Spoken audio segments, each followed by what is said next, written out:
waktu subuh, seorang suami salat subuh balik ke rumah dia beritahu pada istrinya, dia kata, saya tidak tahu bagaimana suami itu dia mengadreskan istrinya. Mungkin kalau orang bandar panggil daling ya, daling, tinggal ling saya Pak, ataupun paknya ke rumahnya, whatever lah, apapun juga istilahnya. Ada kulihat dia minta pada istrinya, dia kata, buatkan saya kopi. Dia minum kopi. Lalu istrinya pun segera pergi ke dapur.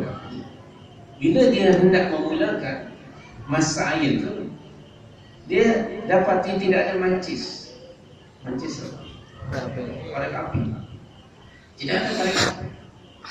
So dia pun panggil anaknya yang lelaki. Okey, wahai anakku, masih ada apa mak?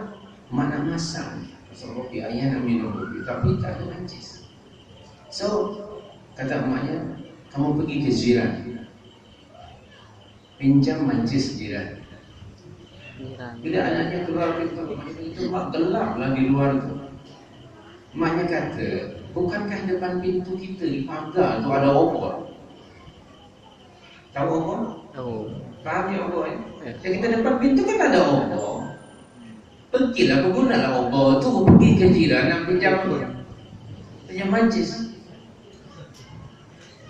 What are you going to say? Apa komen anda terhadap ibu ini? Is she alright?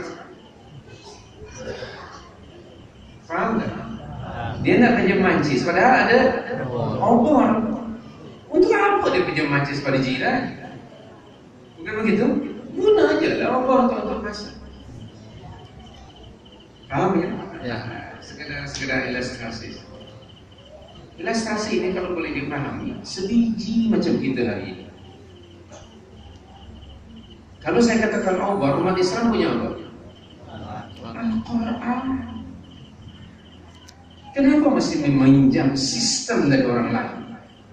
Economically, politically, socially, almost in every aspect of our life. Masya Allah, kita tidak perlu. Sudah ada Al-Quran. Apa perlunya punya sistem daripada orang lain? Dan sistem itu pun man-made dan mereka pun non-Muslim. Jadi umat ini sebenarnya umat yang bukan umat yang dinyatakan oleh Allah di dalam Al-Quran sebagai the best nation on earth. Pada surah Al-Imran ayat 110 punya ayat yang kuntum khairu ummatin ukhrijat lin-nas ta'muruna bil ma'ruf wa tanhauna 'anil munkar wa tu'minuna billah. Are we the best umat sudah? Adakah kita umat yang terbaik hari ini? Umat Islam, adakah kita yang terbaik?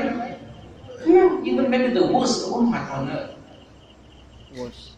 Kenapa kita kontradiksi keadaan kita dengan ayat ini? Allah mengatakan, kamu adalah umat yang terbaik yang pernah diciptakan oleh Allah untuk kepentingan orang lain. And yet bila kita lihat pada diri sendiri, ternyata kita bukan the best umat. Almost in every aspect kita berada di belakang umat lain.